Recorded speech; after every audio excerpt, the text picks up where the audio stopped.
ようこそ。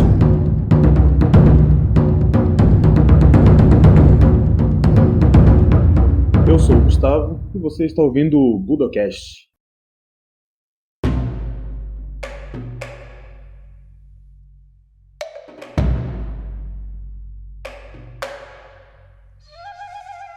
Bem-vindos a mais um Budocast e no episódio de hoje nós temos a honra de conversar com Demian Maia.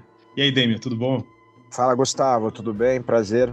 O meu, né? A gente já estava conversando aqui, eu venho acompanhando o seu podcast, eu gosto muito de história, a história das artes marciais, em especial o jiu-jitsu aqui que a gente desenvolveu no Brasil. E, pô, o seu podcast eu acho que é fundamental aí para a galera que quer entender um pouquinho mais da história das artes marciais no Brasil, especialmente acho que jiu-jitsu e judô, né? Que é mais o foco, né?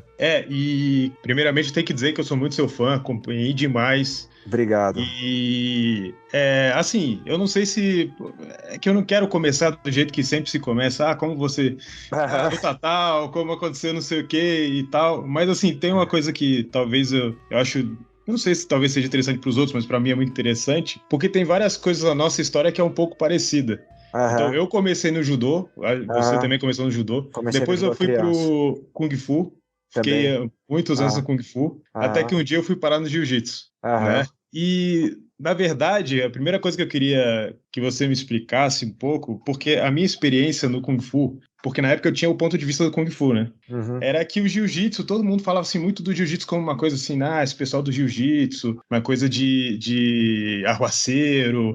Teve essa época do Jiu-Jitsu que, querendo ou não tem como esconder isso, né? Claro. Saía matéria no jornal, na televisão. Se um caminhoneiro lutasse Jiu-Jitsu e arranjasse uma briga no meio da estrada, saía no título da matéria, né? Caminhoneiro, lutador de Jiu-Jitsu, faz isso, faz aquilo, né? É verdade. E, cara, como é que foi pra você, então, nesse sentido, nessa transição do Kung Fu pro Jiu-Jitsu, cara? Como é que você sentiu isso? Principalmente nessa questão dessa, vamos dizer, do próprio preconceito. Não sei como é que era no lugar que você treinava Kung Fu, mas no meu caso era assim, tinha um baita de um preconceito. Uma vez eu lembro que eu apareci com uma revista Nocaute, sei lá, uma coisa assim, o pessoal assim, cara, o que tu tá lendo isso aí, né?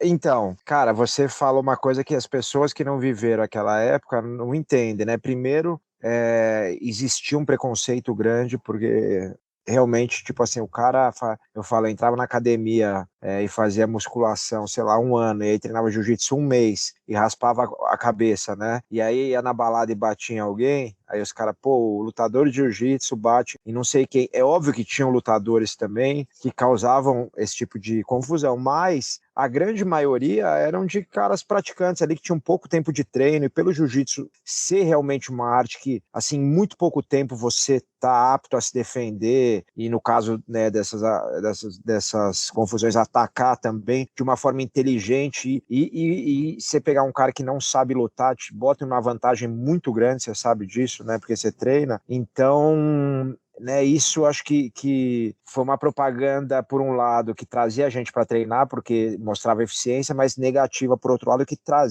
deixava de ter um público muito maior que poderia ter. Foi uma fase, você fala do preconceito, eu lembro quando eu conheci minha esposa, eu tenho isso até escrito lá na academia, a gente tem uma exposição, né, da história do jiu-jitsu e tal. E aí eu lembro que ela me perguntou, o que você faz? Do dia que eu conheci ela, isso eu tô falando de 2001, cara, faz 20 anos. Aí eu falei, eu trabalho com esporte, mas, tá bom, então, mas tipo, não falava, sabe, que treinava jiu-jitsu, que lutava, tal, porque tinha esse preconceito, não era, hoje em dia é cool, né, hoje em dia é legal, é moda. Mudou muito, né? Mudou Uma muito. galera, os gringos treinam, galera profissional liberal, mudou muito. Mas na época não era. E, assim, o negócio do treino de Kung Fu não era, acho que só o preconceito, tinha uma rivalidade muito grande também entre artes marciais, né, na época. Acho que quando eu comecei a treinar lá tirando o judô, que eu fiz muito criança, então não tinha noção desse tipo de coisa, quando eu comecei a treinar Kung Fu em 1990, a rivalidade entre lutas, entre artes marciais era muito grande. Lembrando-se que não existia o UFC, então o Vale Tudo,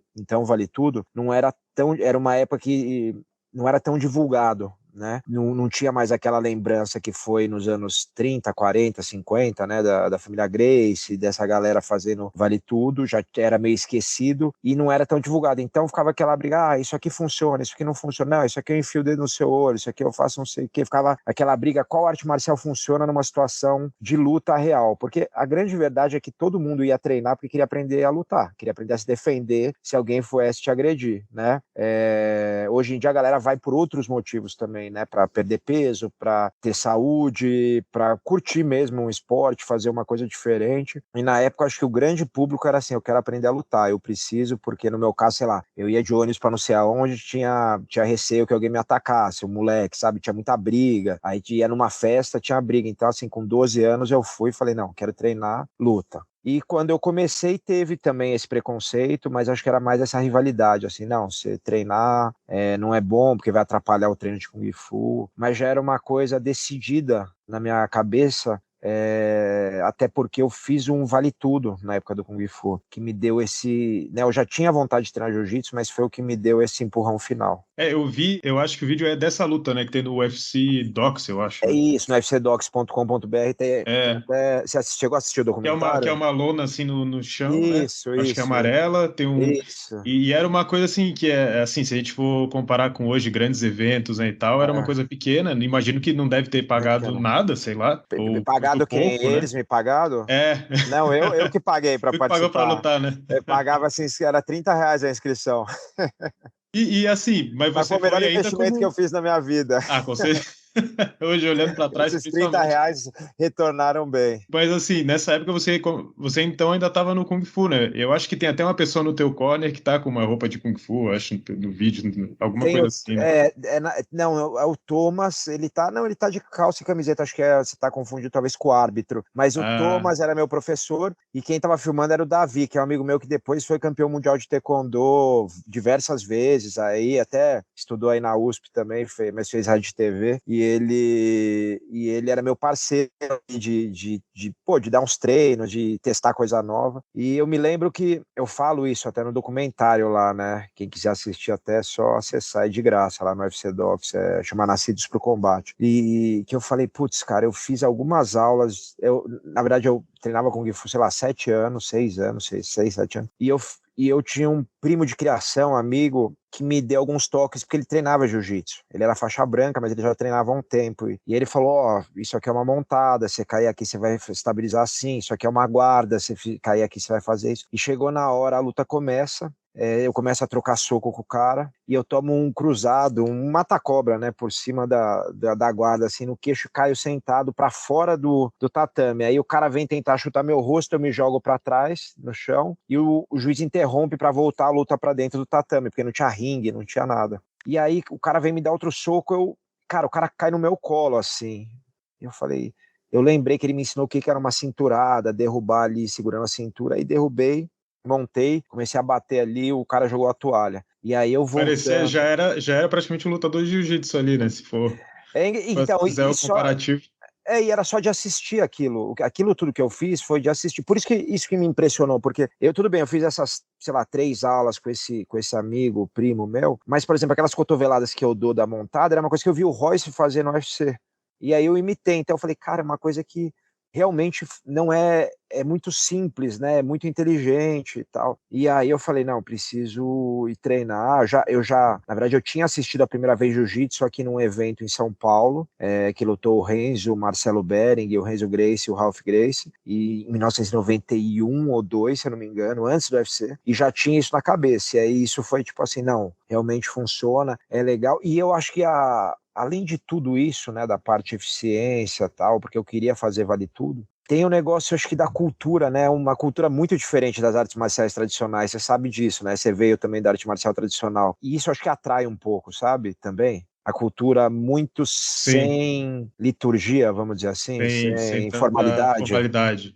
Então, pela gente ser brasileiro, acho que isso você é moleque, atrai, porque, cara, você era treinado naquela cultura muito rígida, né, do Kung Fu, ou mesmo do Judô. Daqui a pouco você entra num lugar que a galera tá meio ali despojada, tá bem menos, como eu posso dizer, tem hierarquia, mas ela é uma forma diferente, assim, até de falar, tal. Às vezes eu penso que tem um lado que eu vejo que é claramente positivo, principalmente quando o jiu-jitsu brasileiro ele vai para outros países. Então, sei lá, tem jiu-jitsu brasileiro no Japão, né? E isso eu vejo que isso também atrai Burajiro muito. Jiu-Jitsu, né? É, Burajiro Brazilian Jiu-Jitsu. Jiu-Jitsu. Ah. E eu vejo que eu dei aula uma época na Alemanha e eu vejo que atrai bastante o pessoal de fora, assim, né? A Por cultura. outro lado, né? É essa coisa menos rígida, né? O cara tá É. muito acostumado. Tinha uma galera que treinava lá onde eu dava aula, por exemplo, que vinha do judô e tal, e gostava, assim, né? De uma rigidez um pouco menor. Uhum. Mas, ao mesmo tempo, por exemplo, eu lembro que eu comecei a treinar jiu-jitsu, eu devia ter uns 18 anos, por aí, 18, 19, por aí. Só que talvez eu tivesse começado antes, não fosse isso, porque tinha uma época que eu malhava numa academia de musculação e lá tinha uma aula de jiu-jitsu. E aí eu falei, um dia eu tava saindo, eu devia ter uns 15 anos, eu falei assim, deixa eu ver esse treino de jiu-jitsu. Quando eu cheguei lá para assistir o início do treino, eu não vou saber quem era, enfim. Nem ia falar que era, né, se fosse o caso, né? Mas de qualquer maneira, começando o treino, não tinha um alongamento, não tinha nada, os caras batendo papo. Eu fiquei ali uns 10 minutos assistindo, os caras conversando, aquele alongamento meio feito de qualquer jeito. Eu fui embora. E como já era do Kung Fu, eu já tinha uma visão um pouco enviesada. Falei assim, isso não é para mim. Então eu fui voltar para o jiu-jitsu por outras razões anos depois, né? Então, talvez se não fosse isso, já naquele momento eu tivesse. Claro que hoje a situação do jiu-jitsu é completamente diferente. Eu penso que talvez aí devido a essa ida do jiu-jitsu para os Estados Unidos. Eu lembro que tinha uma Gracie Magazine antiga que eles falavam dessa diferença do cara quando ele dava aula no Brasil, aí ele se mudava para os Estados Unidos e ele começava a dar aula de outro jeito, né? Porque existia uma exigência lá e talvez esse intercâmbio com outros países acabou. Aí é uma avaliação que eu estou fazendo aqui Não, mas você tem jeito, né? toda a razão. Você tem toda a razão. Acho que a gente aprendeu muito em termos de profissionalismo e business mesmo com o jiu-jitsu indo para fora e voltando, trazendo de volta essa parte. Na verdade, uma coisa interessante, você que é um cara da história também, se você vê, esse profissionalismo existia de uma forma gigantesca em 1950 na Academia Gracie, né, lá no centro do Rio de Janeiro. Eles eram muito à frente do tempo, né, a forma que era feito, tal, a organização, e a gente perdeu e reaprendeu lá fora, mas cara, existia eu falo isso, né? Eu fico pensando, a Academia Gracie dos anos 50, ela era um negócio gigantesco que era meio de vida para um monte de gente, né? Para a família Gracie e outros alunos, né? O Álvaro Barreto que estava ali, né? O Armando Vridt, a galera toda que estava ali em volta, e numa época que nem o futebol era profissional no Brasil. O jogador de futebol às vezes fazia outras coisas, sabe? Tipo, então eles eram muito à frente do tempo e a gente perdeu isso e recuperou agora. Eu acho que as academias, né, como minha própria escola, a escola que a gente abriu, a escola Demian Maia, a Aliança, a Academia da Kira, que eu visitei, já são muito profissionais e buscando isso exatamente, focar no cara que de repente não é aquele cara que quer, porque a gente foi treinar porque a gente queria mesmo, mas focar no cara que nunca imaginou que ia treinar e o cara de repente vira uma opção para ele porque ele não se sente acuado, ele vê que tem uma metodologia, vê que tem uma estrutura, vê que tem um cuidado, vê que tem uma segurança, que o cara não vai chegar lá no primeiro dia tendo que lutar com o cara, entendeu? Tipo, sem saber nada, ele vai chegar lá e entender primeiro como funciona, preparar o corpo dele e fazer uma coisa mais tranquila se o cara não é competidor. E como você falou, né, no início, e talvez até por uma aproximação, eu diria até, do judô e do jiu-jitsu ali até a década de 50, eu diria que talvez até a própria cultura das duas artes marciais fosse mais próxima, né?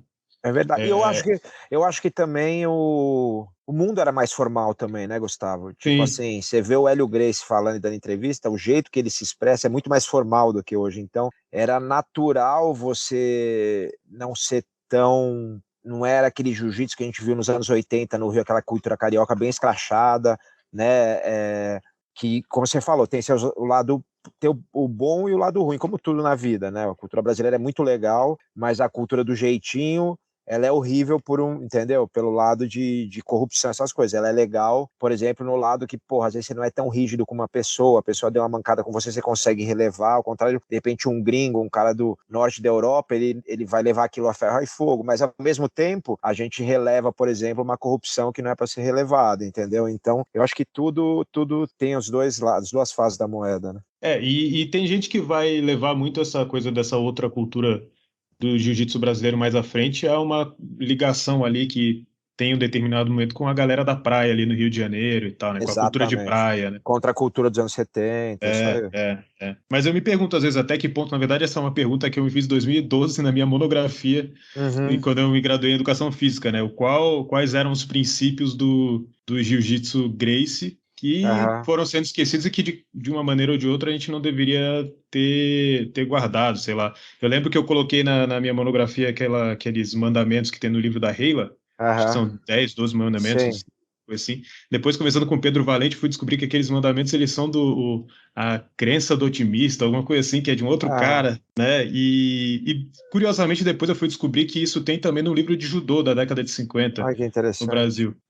Mas independentemente de onde vem ou não, né? São coisas que vão se perdendo, mas de outra maneira, outras vão se perpetuando, né? Não necessariamente todo mundo que vai treinar jiu-jitsu vai fazer a dieta Gracie, mas muita gente vai prestar atenção no que come, né? Então, de certa maneira, essa é uma coisa que ela vem paralelamente, né?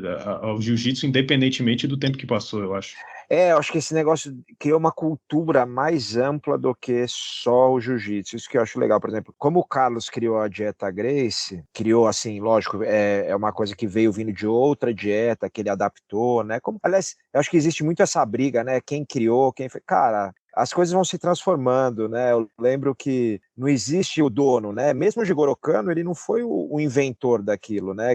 Eu acho que a grande sacada dele foi estruturar de uma maneira muito organizada e ter uma visão de futuro muito diferente, porque ele foi mais um cara que uniu muitas pessoas, né? Ele pegava mestres de vários estilos de jiu-jitsu e juntava ali e foi criando o currículo dele, né? Mas não é que ele criou o judô. E a mesma coisa o Carlos e o Hélio. Mas eu acho que a gente considera fundador justamente por serem essas pessoas que tiveram essa visão e organizaram de forma diferente. Então essa discussão tipo, não, mas quem inventou, quem não inventou, foi não sei onde, eu acho que às vezes é um pouco, no meu ponto de vista, eu lembro que uma vez um professor falou isso para mim, eu nunca esqueci, na escola ou na faculdade, que o cara falou, não, mas o não sei o que, a música tal veio de não sei o que. Então não é, sei lá, americano, não é brasileiro. Ele falou, presta atenção, o rock veio da onde?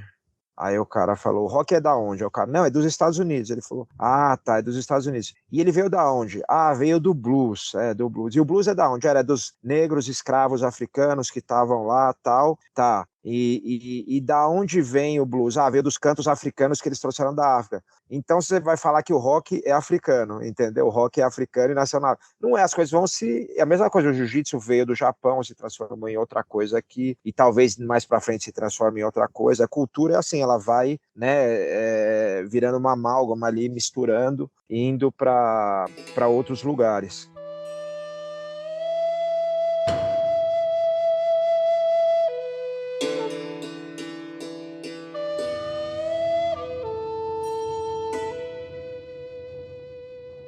Até isso, né, é interessante, porque eu estava conversando com alguém esses dias, né, foi numa aula que eu dei foi semana passada, eu estou dando um curso sobre a vida do Maeda, e aí a primeira aula era só sobre... Onde é essa aula, pô? Essa aula eu queria fazer. É no Profec Max, que é uma plataforma aí de judô. É online? É. E como é que dá para se inscrever? Como é que... Eu acho que eu não sei os detalhes, eu só tô dando essa. Depois eu posso te mandar. Tá bom, me manda, porque, cara, isso é legal de. Eu adoro essas coisas. Então, e eu dei essa primeira aula, era só para falar sobre o Maeda no Japão. Foi 1h30 só sobre o Maeda no Japão e tentando contextualizar, até colocar algumas coisas, por exemplo, do que era o judô na época dele, né? Porque não era o mesmo judô de hoje, até em coisas bem, vamos dizer, como é que eu posso explicar? Coisas bem fundamentais do judô, né? Então, por exemplo, no judô tem o Nage no Kata, que é o kata de projeções. mesmo esse kata, que é o mais antigo, um dos dois mais antigos da história do judô, em um determinado momento, por exemplo, na época do Maeda, tinha uma técnica que foi alterada para o que a gente conhece hoje. Então, talvez alguém vai fazer aquele kata hoje e pensar, não, esse kata ele existe desde o princípio da Kodokan, então ele é o mesmo. E não é, né? Ou então até de coisas que o Maeda aprendeu da Kodokan, que depois o próprio Jigoro Kano, em um determinado momento, falou assim, não, isso aqui a gente precisa rever, refazer, parou de treinar e não chegou até hoje, por exemplo, né? E aí eu lembro que no final alguém perguntou, então quando o Maeda chegou, então ele não ensinou jiu-jitsu, ele ensinou judô. Eu falei, e aí é que entra a grande dificuldade dessa resposta. Exatamente. Porque Não é é como nem se uma pegar coisa uma nem coisa outra. complexa, extremamente complexa, e você resumir a uma frase, né? A um tweet, como se fosse nos dias de hoje, né? Então, é impossível dizer, porque, quer dizer, dá para dizer tanto uma coisa quanto outra, a depender do que você entende com aquilo, né? Ou do viés que você queira dar, de repente, né? Exatamente. E até aí também, historicamente, tem toda uma briga do própria galera do judô com a galera do jiu-jitsu para querer puxar a coisa para um lado ou para o outro, né?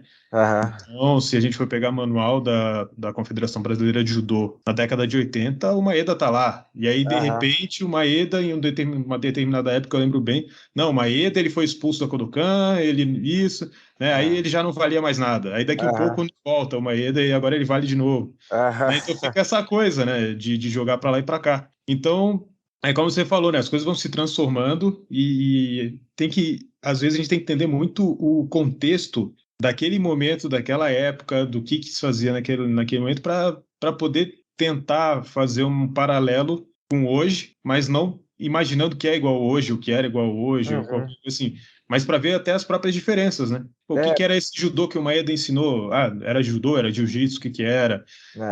E é bem difícil de chegar a uma conclusão, pelo menos eu acho, né? Cara, a conclusão que eu tenho, até te perguntar o que você acha disso, porque é o que eu vejo você falar, o Elton, né, do Muito Antes do MMA, o pessoal lá. Inclusive, eu tô com um projeto com o Elton, não sei se eu cheguei a comentar com você, da gente fazer a gente tá começando, tô dando uma força para fazer a tradução para o inglês do livro lá, pra Legal. gente... Cara, eu acho que é um livro que vale a pena, tá? Tem uma pesquisa legal, sabe? De tá fora do Brasil. O livro do Elton é muito bom, assim. Muito bom. O Elton ele começou esse livro há muito tempo, né? E a gente ficava atormentando ele direto. Pô, Elton, lança teu livro aí. E o livro? Chegou uma época, bastidores aí do livro do Elton. Chegou uma época que a gente falava assim, livro do Elton, ó, não vai sair nunca. Esse livro é uma lenda. Não, o livro é muito bom, os três. O livro é muito bom. Eu como sou de uma linhagem da família Gracie, né, pelo Fábio Gurgel, primeira galera, uma hora eles falam do Hélio, eu falo, não, mas o Hélio perdeu essa...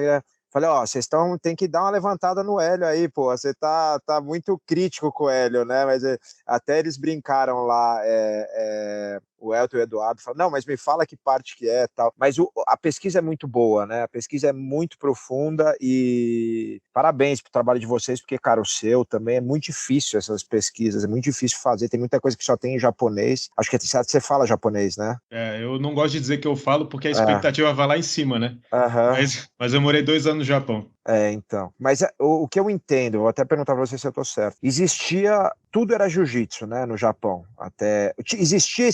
Já existia esse nome judô, pelo que eu vi, em algumas escolas, tal. O Jigoro Kano, no final do século 19, né, 1800 e alguma coisa, ele organiza ali a Kodokan e cria o estilo dele, porque cada um tinha seu estilo, né, a diferença é que ele conseguiu chegar ele tem uma visão diferente dos outros, é um cara muito culto e tal. E o Maeda treinou um pouquinho de sumô, pelo que eu me lembro, mas treinou basicamente na Kodokan, né, a formação dele toda é na Kodokan, porque eu acho que sumô até todo mundo meio que treinava, né, no Japão, o cara que gostava de luta ia lá, treinava um sumô, e pelo que eu entendi o Elton me falou, o sumô ou você falou num podcast, o sumô daquela época também não é um sumô exatamente igual ao que a gente conhece hoje, né? Era um pouquinho... O da época do Maeda já era esse, assim, em termos de regra, eu digo, né? A regra básica do sumô só pode encostar a sola do pé no chão e não pode sair daquele círculo, né? Uma diferença que a gente vai ter grande, que eu acho interessante de falar, é que o sumô profissional, que é aquele que as pessoas mais conhecem, não sei se você já chegou a assistir alguma vez. Já. Ele não tem nenhuma categoria de peso, de altura, de nada, né? E com o tempo, os lutadores foram ficando muito grandes, cada vez maiores. Então, isso acabou tornando algumas técnicas extintas. Porque, por exemplo, um Kataguruma, né? É impossível você fazer o cara de quase 200 quilos, não dá, né? Então, mas não é que ela nunca existiu, ela não existia no sumô, né? Entendi. Então, o sumô dessa época do Maeda, o Maeda ele lutou como criança, né? Jovem e tal. Era um sumô amador, dá pra gente chamar assim, de regional, que acontecia em festivais, tipo esses festivais japoneses Tipo, eu já vi na Liberdade o pessoal fazendo aqui em São Paulo, né? Então fazia no templo, no shintoísta e tal, faziam esses festivais, ele participava desses eventos, ou então em eventos que é um dokai, né? Que são eventos esportivos de colégio. Por exemplo, vários colégios vão lá e montam um evento esportivo entre escolas, alguma coisa assim. Tá. Então a base dele no sumo vem daí, e desse sumo amador, que tem um número de técnicas aí. Se eu tenho uma pintura, que é até de um museu que tem lá no Japão, se a gente for pegar as técnicas do sumo final do Edo, que isso é ainda bem antes do próprio Jigoro Kano inventar judô, assim, boa parte do que a gente vê ali vai ter no judô depois. Já organizado, e não organizado assim como kata, nada disso, mas organizado de uma maneira mais esportiva, né? Sim. O que não vai ter é você, por exemplo, você fazer uma técnica de sacrifício. Você não vai conseguir fazer um tomoe nage, porque se você encosta as costas no chão, você está eliminado. Ah, tá. Mesmo que por um momento. Qualquer coisa, porque quem encosta primeiro no chão, que não seja a sola do pé, perde, né? Então, até quando a gente olha no Japão, por exemplo, quando tem o replay, às vezes, de algumas circunstâncias, acontece muito dos dois caras caírem ao mesmo tempo, e aí o replay vai mostrar quem encostou primeiro, para ver quem perdeu. Entendi. Não, eu tenho uma dúvida, só antes de eu continuar, eu já ouvi que sim e que não, que antes dele entrar na Kodokan, ele teve uma breve experiência com alguma outra escola de jiu-jitsu, né? Mas eu não sei o quanto isso é factível, o quanto já é sabido ou não se sabe tanto. Então, isso saiu num livro de um cara chamado Kenji Sanoe, que é um pesquisador lá no Japão. Eu tenho esse livro dele aqui, mas todos os livros do Maeda, praticamente. Por isso que eu gosto muito do livro do Elton nesse sentido também, né? Tem as referências das coisas que ele coloca, né? Mas, por exemplo, se a gente pegar praticamente qualquer livro sobre o Maeda, não tem lá uma referência, isso aqui veio daqui, isso ali veio dali. Então, lá no livro ele coloca como se fosse fato concreto que o Maeda treinou esse estilo, que chama Hongaku Kokiryu.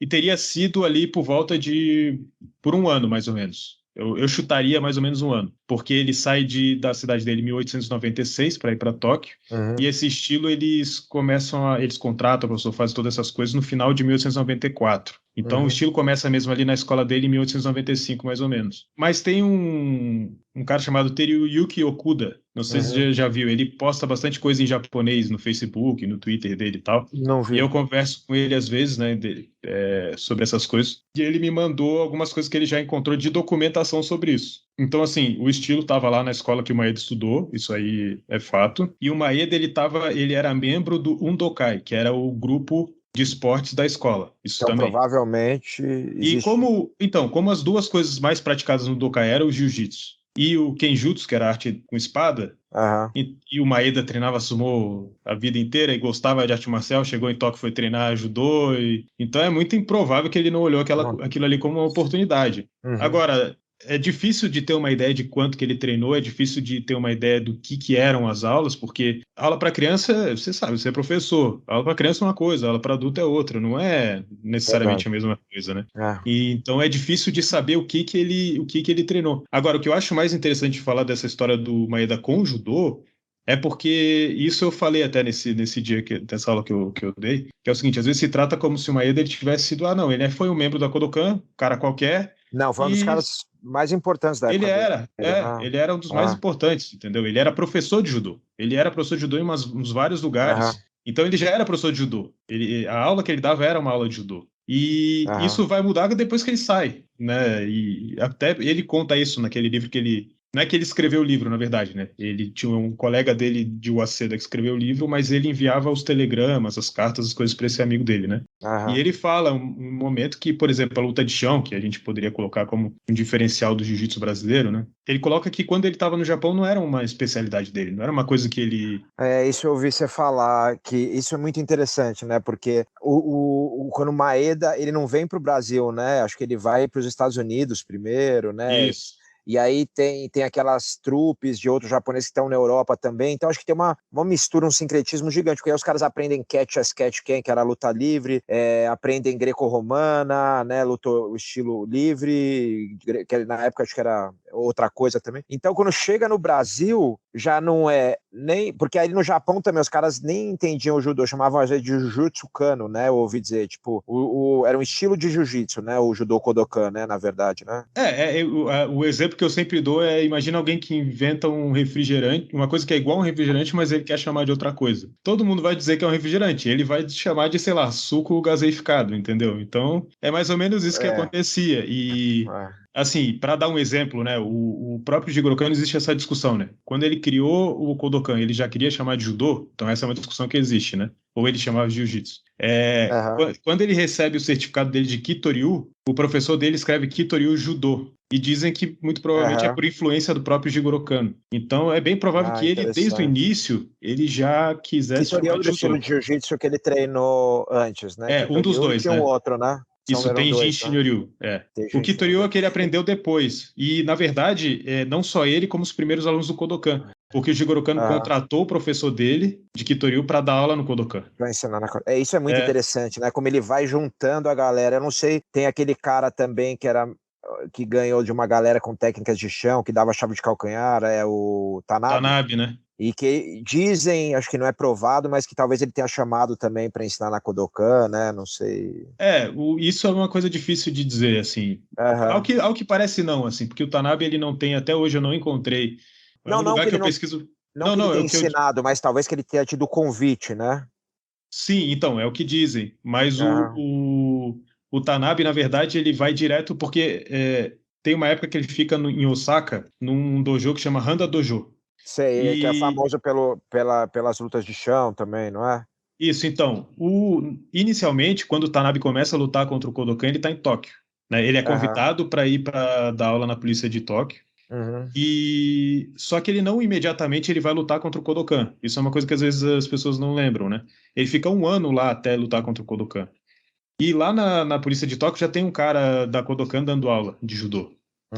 Então não necessariamente era uma coisa totalmente misteriosa ou diferente para ele. Então é uma coisa que provavelmente ele conviveu. E quem convida ele para ir para Tóquio é um dos adversários da Kodokan já em Tóquio. Então, provavelmente os caras falam assim, isso aí é uma coisa que eu imagino da época, né? Precisa de um reforço aqui. A gente já tá ficando mais velho e tal, precisamos de um cara jovem que a gente veja que consegue dar conta do recado, vamos chamar esse cara. E talvez até, isso é uma hipótese que eu tenho um pouco, que os caras chamam ele e falam assim, a gente vai te mostrar tudo o que tá acontecendo e você vai ver um jeito de vencer esses caras. E inicialmente ele se dá muito bem, porque o Jigoro Kano, ele queria que o jiu-jitsu, o judô no caso, né, as regras incentivassem a luta em pé. Mais defesa pessoal, né? E até isso tinha até na própria regra do Kodokan, assim, que quando você começava no judô, você tinha que treinar 70% em pé, 30% no chão, depois 60%, 40%. Então ele tinha essa ideia de que você tinha que primeiro começar mais em pé, mas o próprio Jigoro Kano fala assim, se lá na frente você fala assim, não, meu negócio é luta de chão, você segue na luta de chão e não tem problema. Só que todas as regras formatadas, elas direcionavam para que a luta fosse em pé. E o Tanabe, logo em seguida, ele não fica em Tóquio, né? Ele vai para Osaka. Para esse Handa Dojo, que na verdade é um dojo do cara chamado Yataro Handa, que quase não tem informação sobre esse cara, ele é de um estilo lá chamado Daitoryu, que não é o Daitoryu do Aikido, de onde vem Aikido, que é outra história. E quando eu estava no Japão, eu procurei muito esse cara e é difícil me encontrar alguma coisa. Você chegou aí para Osaka? Eu fui bate e volta. Fui lá, olhei o castelo e fui embora. Não deu para ficar. Mas eu cheguei a encontrar ele em uns jornais antigos, assim. Ele era tipo um cara influente, assim, na região. Teve, por exemplo, uma matéria que eu encontrei, teve um incêndio, ele foi lá ajudar, coordenar as coisas. Ou então, por exemplo, teve uma eleição, ele levava os alunos dele de jiu-jitsu para fazer a proteção do cara de um partido e tal, né? Era um cara influente na região. E o que parece é que esse Handa Dojo, ele é tipo como se fosse, sabe, uma academia que junta a galera de vários lugares para treinar? Fazer um treinão. É meio isso, porque quando o Tanabe chega em Osaka... E vira um laboratório, né? Porque quando o Tanabe chega em Osaka e tem um aluno do próprio Handa que já tinha treinado no Kodokan e luta contra ele. Quer dizer, isso é o que se conta, né? Porque também as coisas do Tanabe, assim, são meio difíceis, obscuras, assim. Mas o que se conta é isso. Então já tinha um cara lá da Kodokan. E o Maeda até, que a gente estava falando sobre o Maeda, né? No livro dele, quer dizer, no livro dele com um colega dele, né? Que ele é correspondente, ele conta que tem aquela galera que vai para a Inglaterra, né? A primeira leva, né? Sim. Porque na primeira leva vai o Yukio Tani, o irmão dele, e um cara chamado Seizo Yamamoto. E o Kutani, que não era da Kodokan, ele era da Handa Dojo, né? Então, é que tá. O Maeda, no livro dele, ele fala que o Tani, ele foi aluno do Yoshitsugu Yamashita, que foi aluno do Jigoro Kano, e pegou a faixa Ah, preta com entendi. ele. Aham. E aí o Maeda vai contar porque vai esses três caras, só que fica só o Tani na Inglaterra, porque os outros caras falam assim, não, a gente não vai Pô, você sabe que, participar de luta e volta pro Japão. Sim, desculpa sim. te interromper, eu tava agora, fim do ano, eu tava dando seminário lá na academia do amigo meu em Londres, e fui pra Escócia também, fui pra uns lugares lá. E aí, cara, no dia que eu voltei, eu tinha que ir pra Paris pra fazer mais um seminário, eu lembrei que tem aquela Botuko Kai, né? Botuka, E na é, Inglaterra tem a Budokai. em Londres, Budokai. É, Budokai, que é a primeira academia ali da Europa, talvez, né? Ou é. uma das Que, primeiras. que tem, é a mais antiga até hoje, né? E, cara, e aí eu Existe. fiquei louco, eu falei, eu preciso ir lá, conversei com um amigo meu que tem academia, ele falou, ó, é meio longe daqui. Aí no fim eu acabei tendo que devolver o carro para pegar o trem para a França, eu falei, eu não vou arriscar que eu vou perder o trem. Mas a próxima vez eu vou com certeza, que eu vou todo ano lá nesse amigo meu, treinar lá, dar umas aulas, e com certeza eu vou lá, porque eu tenho curiosidade de conhecer Eu essa fui lá, academia. eu fui lá uma vez, muito tempo atrás, muitos anos atrás, e só que quando eu cheguei lá era algum feriado, alguma coisa assim, né? Tá fechado. E aí tinha uma pessoa lá dentro, né? Eu falei assim, ué, não vai ter treino hoje e tal? Ah, não, não, tá fechado. Depois eu vim, pô, sou lá do Brasil e tal. Aí ela falou assim, quer dar uma olhada aí na academia? Eu falei, pô, quero, lógico. Aham, Aí fiquei olhando, porque tem, assim, algumas fotos que a gente vê do Tani, por exemplo, tem lá a original, assim, em algum canto e tal, né? aham, Mas os caras que formaram o Budokai, aham. eles tiveram contato com o Maeda em algum momento, né? Isso que também é bem legal, né? E assim, que nem só para se não a gente não ensaia nunca esse negócio, mas o Maeda veio pra cá, ele veio, cara, obviamente era um dos caras mais importantes da Kodokan, mas ele passou e teve influência de toda essa galera, que tinha gente da Kodokan, tinha gente de outro jiu-jitsu também, tinha essa mistura. Na própria Kodokan, como você falou, tinha caras dando aula de outros estilos de jiu-jitsu. Então ele chega aqui com um negócio que você mesmo, né, falou que o Maeda falou isso, que não era nem o que ele treinava na Kodokan, já era uma coisa nova, né, meio que muito baseada em desafio e tal. E aí o que ele ensina aqui lá em Belém, né, e acaba o Jacinto treinando, o Carlos e o Oswaldo, se não me engano, acho que o Carlos e o Oswaldo, né, que acabam treinando lá, provavelmente, né, É. os outros eram novos. E, cara, já é uma coisa diferente, e depois, acho que nos anos 30, ainda, quando eles focam no desafio, ainda vira uma coisa diferente, ainda, porque também aqui os Gracie e os alunos e a outra galera que foi se juntando também tem influência de boxe, de capoeira, então, cara, a cultura é muito difícil você falar quem é dono, quem não é, não existe, ela vai transformando, né?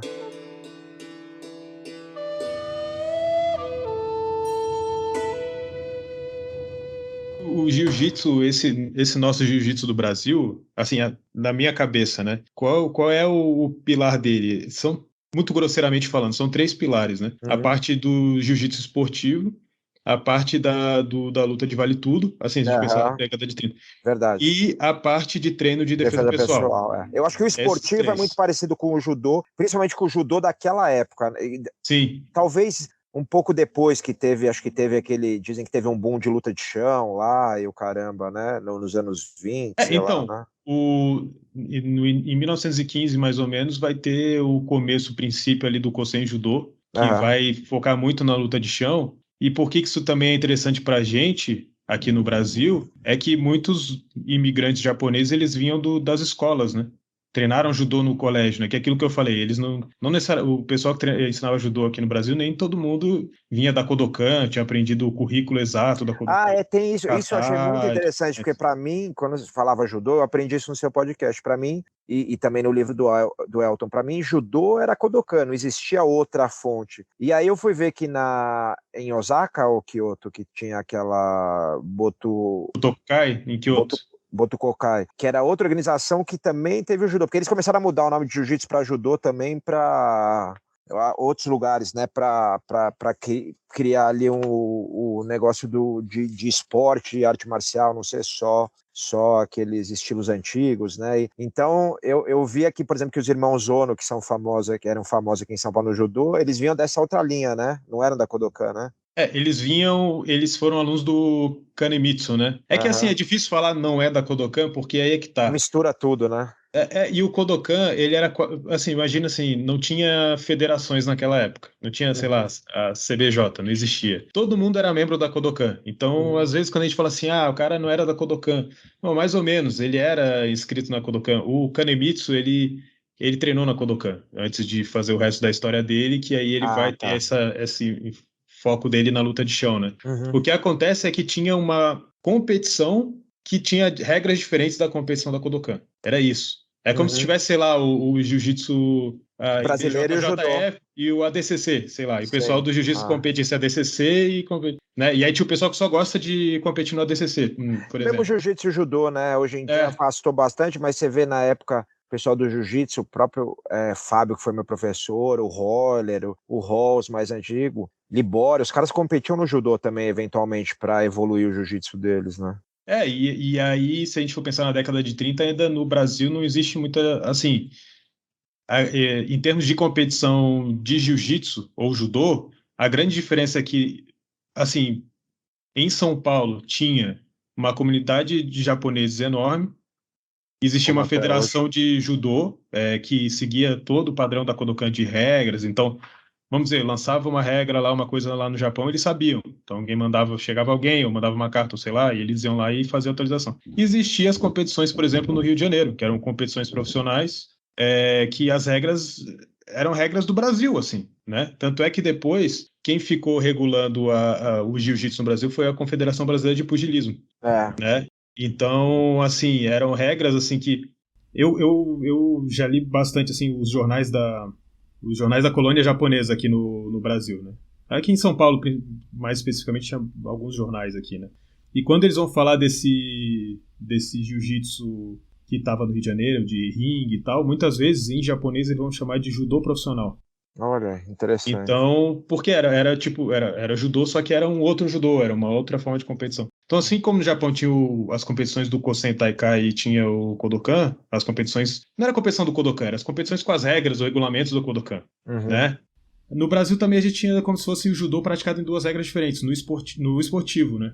Agora, o nosso jiu-jitsu ainda tem esses outros dois pilares, né, que são importantes aí nessa mescla aí, né? Que é o vale tudo e a defesa pessoal, né? Agora, concluindo o negócio de judô, jiu-jitsu, cara, acho que você pode contar a história falando que é jiu-jitsu e contar a história falando que é judô. Dá para contar as duas histórias, né? Porque, na verdade, era outra coisa. O judô era outra coisa, não era o que é hoje. O jiu-jitsu era outra coisa. Então, é muito fácil você contar a história para os dois lados. E eu acho que esse não é o ponto, né? Pelo que eu vejo, assim, historicamente. É interessante você entender essa história, mas às vezes eu vejo um bairrismo, assim, do que você falou. O cara querer falar, não, era judô, não, é jiu-jitsu.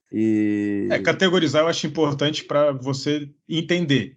Se for para tentar usar alguma narrativa, aí perde um pouco o propósito, assim, minha opinião, né? Claro que às vezes, isso aqui dá até engraçado, né? Às vezes, que nem você citou o Elton, por exemplo, né? Às vezes a gente se pega discutindo por um nome, assim. Não, mas isso aqui é isso, não é aquilo. Aí cada um vai dar a sua razão. Não, mas naquela época, isso aqui, tarará. Isso, quando é por uma discussão por uma curiosidade de entender, isso vai aqui na esportiva, entendeu? Cada um pode até brigar, mas é uma coisa pequena, né? Que nem leve, eu digo, né? Agora, se for para tentar falar que isso é bom, que aquilo é ruim, que não sei o que, aí... Eu acho que na parte esportiva, pelo menos, o que eu vejo que na minha opinião, não sei o que você acha que diferencia mesmo, é quando é criada as regras ali do que a gente conhece hoje, parecidas do que a gente conhece hoje como jiu-jitsu brasileiro, né? Das posições de montada, costas, 100 quilos, queda e as pontuações ali que tinha alguma variação, mas é parecida com o que é hoje. Acho que isso foi nos anos 50, né? Que foi criado ali num campeonato da Academia Gracie. Acho que aí você começa esportivamente mesmo a separar bem dos estilos japoneses. O que você acha? Eu acho que até o início da década de 50 ainda é muito próximo, né? Eu acho que tem essa diferença esportivamente entre o que era Eu separo em judô amador e judô profissional no Brasil. Ou, se quiser chamar jiu-jitsu um e judô o outro também funciona. E ali na década de 50 eu acho que uma quebra... Porque aí que tá, isso tem até interessante que eu escrevi até para um trecho de em um dos livros da trilogia do Elton, eu lembro que tem um artigo meu lá, em que eu falo de quando vem o Kotani no Brasil em 39, o Hélio Gracie ele vai se registrar na Jukendo, né? Que o pessoal registra ele como segundo dan. Ali ainda é tudo muito ligado, né? A gente vê que o Hélio Gracie não era fora do judô, não se comunicava, não era assim que E funcionava. ele mesmo fica orgulhoso e o Hélio talvez, eu não sei, mas ele é o primeiro faixa preta de judô brasileiro? Então, aí é que tá, é difícil dizer, vai depender do que a gente usar como régua, né? Aham. Pode ser, porque ele é o primeiro brasileiro registrado por uma federação japonesa. Não é a Kodokan ainda, né? Ele não é registrado na Kodokan, ele é registrado na Jukendo. Aham. Mas a Jukendo é formado por mestres da Kodokan, da Butokai, desses lugares, né? Aham. E a gente vê que até a década de 50 ainda tá tudo muito próximo, assim. Então o Hélio ele luta contra o Kimura, por exemplo. O Kimura vem do judô e tal. Uhum. Agora, existe uma quebra que vem logo ali em 50. Logo depois do Hélio lutar contra o Kimura, tem outro evento na década de 50 que vem os mestres da Kodokan aqui no Brasil, né? O Yoshimi Osawa. Uhum. Eu não vou lembrar o nome de todos agora. Quando eles vêm, o Hélio ele desafia eles para lutar. E ali tem uma quebra efetivamente, porque eles falam: não, a gente não vai lutar com você, você é só um segundo dan, a gente não luta profissional e tal. Uhum. E a partir dali, a Academia Gracie, aquela que foi aquela do centro ali do Rio de Janeiro, que era uma baita academia, eles começam a se vender como rivais da Kodokan, a própria Academia Gracie, né? Eles falam: não, a nossa academia é melhor do que a Kodokan e tal. E ali a gente vê que tem uma quebra de fato, assim, né, entre as duas coisas. E aí também é o momento em que todos aqueles, É por nessa época que exemplo, o surge Ono. aquela.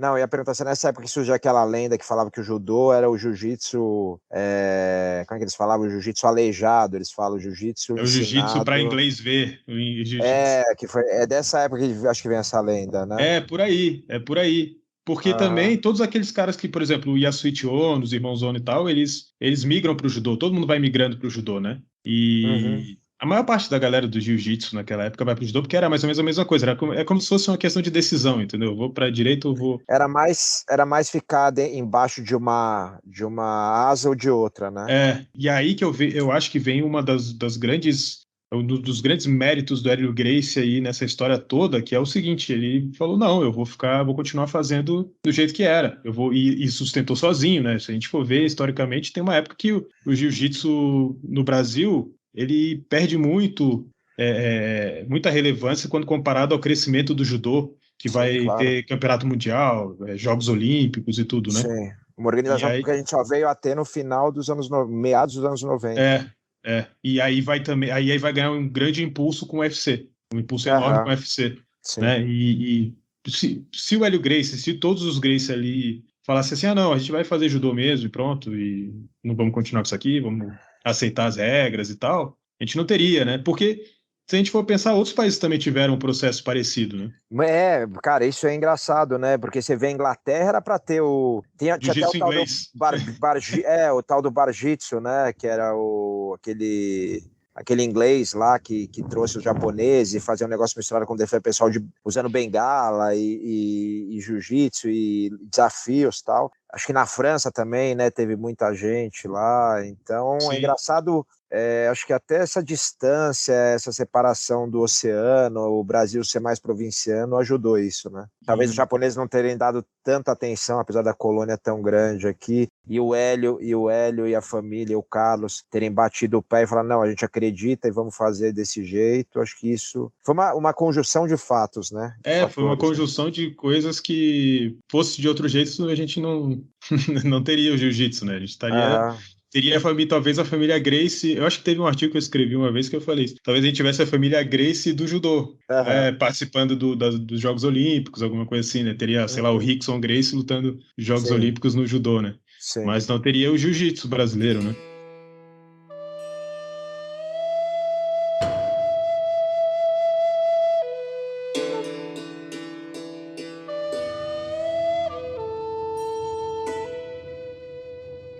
Então, eu acho que para encerrar, eu queria saber o que você acha que Na verdade, se você acha que nesse momento agora tem uma mudança da forma como o pessoal do jiu-jitsu encara esse estudo, já que a gente falou tanto da história do jiu-jitsu, né?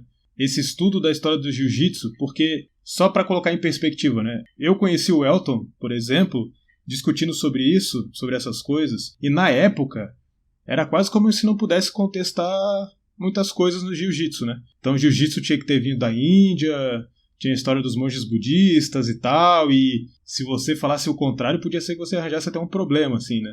Será que isso mudou ou a gente ainda está um pouco nessa direção? Porque eu vejo que hoje com o livro do Elton, por exemplo, me parece, e aí parece, né, que as pessoas estão com mais interesse com relação a isso. Então, eu acho que ainda falta bastante, eu acho que é triste, às vezes, uma cultura nossa do Brasil de não dar valor à nossa história e dar uma estudada, né? Então eu falo, pô, imagina se esse jiu-jitsu brasileiro que a gente tem aqui tivesse sido criado nos Estados Unidos ou em algum país da Europa, cara, os caras estariam fazendo, sabe, tipo essas coisas que nem a gente tem, a estátua do Carson lá em Copacabana, essas coisas, cara, ainda é muito incipiente, tinha que ter um museu, né, do jiu-jitsu brasileiro aqui, tinha que ter coisas para trazer divisas, trazer as pessoas para verem. Eu acho que é uma culpa até da comunidade nossa, da cultura brasileira, de não ligar muito. Eu acho importante para a gente não deixar isso se perder, essa história, porque ela é muito rica e influencia o mundo inteiro, né, em termos de arte marcial e até de outras coisas. Então, tá crescendo o interesse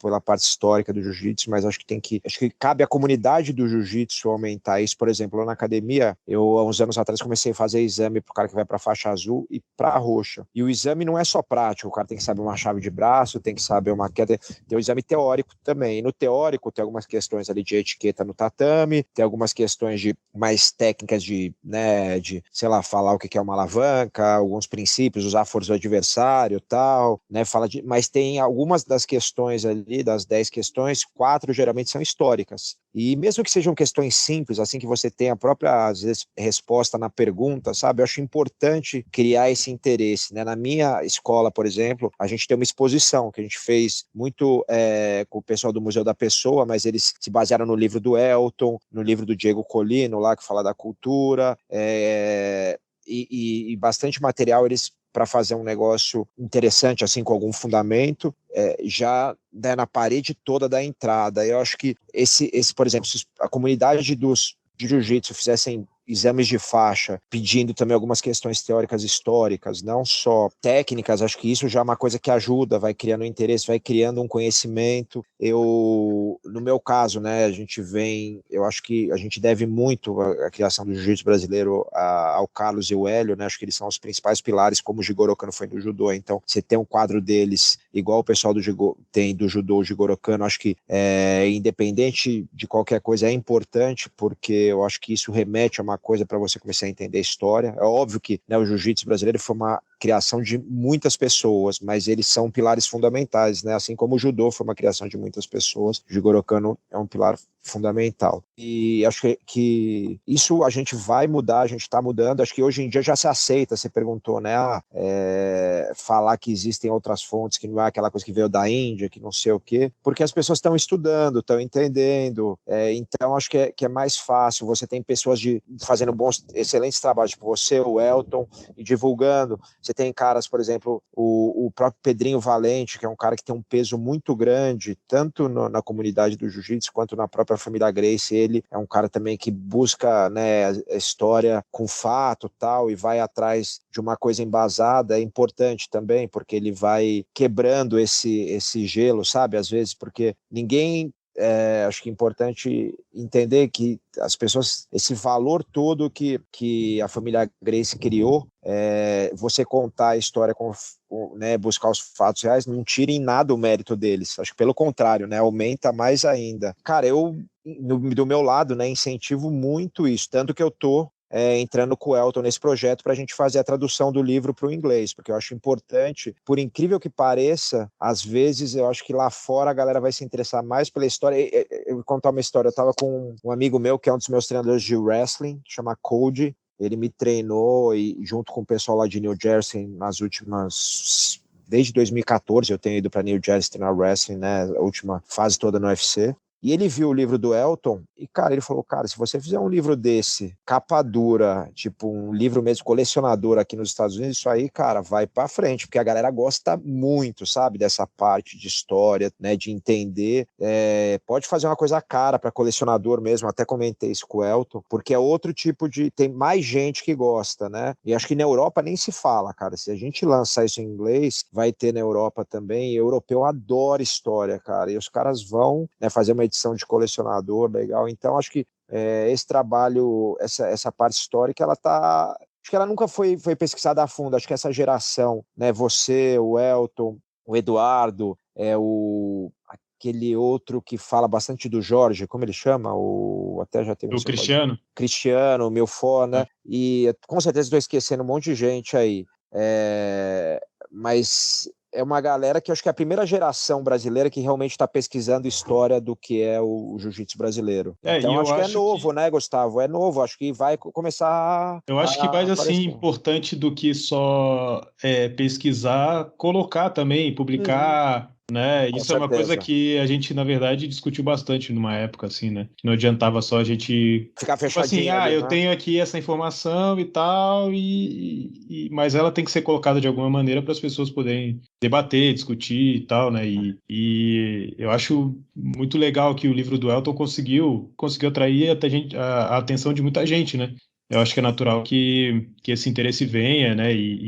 E é muito legal ver o Elton começar também a ser convidado para vários lugares, para dar entrevista e trazer várias informações, né? Que às vezes é até engraçado, né? O cara faz uma pergunta, ele responde um negócio, o cara fala, como assim, né? Ah, o Hélio Gracie treinou capoeira, o quê? Hélio Gracie treinou... É né? A muito pessoa fica legal. até e vai muito além só do... Porque essa coisa de, não, o jiu-jitsu veio da Índia, não veio da Índia, ficar com isso eternamente, essa É é muito uma discussão pobre, muito né? muito pequeno, né? E é como você falou, assim, e eu acho que justamente saber esses detalhes, que sempre foi da minha opinião, assim, às vezes parecia que tocar em algum tema era uma coisa sensível. Ah, não, isso aqui não pode falar, não pode ser diferente, porque se for diferente vai ser um problema. Eu acho que é muito mais enriquecedor, eu acho que é muito mais, torna a história muito mais interessante. O que eu acho que vocês fazem muito bem, você, o Elton, e que às vezes eu vejo que tem outras pessoas, algumas pessoas que têm um pouco de dificuldade, que você fala uma coisa que é fundamental, você entender um contexto de época, entender várias coisas que eu acho que exige um conhecimento histórico para evitar lógico que sempre vai ter um viés, mas tipo, diminuir o julgamento de valor em relação ao que você acredita, entendeu? Então, assim, puta, eu acredito que, sei lá, esse cara aqui ele era muito elitista. Beleza, mas sei lá, de repente o cara não era, mas. E eu acho que isso é errado, porque eu sou assim, acho que se você começa a colocar muito julgamento de valor da sua ideologia, eu acho que isso gera já uma repulsa de quem já não está muito aberto. Então, se você apresenta fato e mostra e deixa a pessoa fazer o julgamento dela, acho que isso, como você faz muito bem no podcast, como o Elton faz, eu acho que tentando ser mais isento, assim, acho que isso facilita também a receptividade da comunidade. Damian, muito obrigado. Foi um prazer recebê-lo no Valeu, Budocast. Gustavo. Há pouco tempo atrás eu nunca imaginei que isso ia acontecer, então, pô, estou muito feliz e só tenho a agradecer a tua participação aí no Budocast. Gustavo, pô, obrigado. Você sabe que eu sou um cara consumidor de podcast bastante, né, áudio, e tem, cara, alguns que eu gosto muito, e o seu é um que eu ouço muito, né, até às vezes fico olhando para ver se saiu coisa nova, porque às vezes, puta, não saiu ainda, queria ver tal, e eu que entrei em contato com você, geralmente eu tenho, cara, 300 propostas para participar de podcast e fico toda hora, não dá tempo, é difícil, tenho que, né, negar, porque tem um monte de coisa, mas o seu eu fiz questão, porque eu que entrei em contato com você e falei que eu respeitava, que eu gostava, porque é uma coisa que eu gosto muito, essa parte histórica é uma coisa que eu gosto muito, a gente tem que criar conteúdo, né? Quando eu falo para meus alunos de parte histórica, eles têm que ir em algum conteúdo. Aí o que eu dou de referência para eles, entendeu? Até fiz no meu Instagram alguns videozinhos, 6, 7 de história, estou fazendo mais, o Elton está me ajudando a revisar, para os caras terem um conteúdo um dia atrás, que ainda é uma coisa que não tem, né? Não existe muito conteúdo. Tem o seu podcast, tem o livro do Elton, mas tem o livro da Reila, que é legal, tem a pegada que ela é da família, ali viu algumas coisas de dentro, mas ainda não tem tanto conteúdo assim. Então, porra, muito legal e um prazer estar aqui com você. E quando quiser, a gente faz de novo. Pô, muito obrigado. Então Valeu. é isso, pessoal. Ficamos por aqui com mais um Budocast. Não se esqueça de se inscrever lá nas nossas redes sociais. Ficamos por aqui e até a próxima.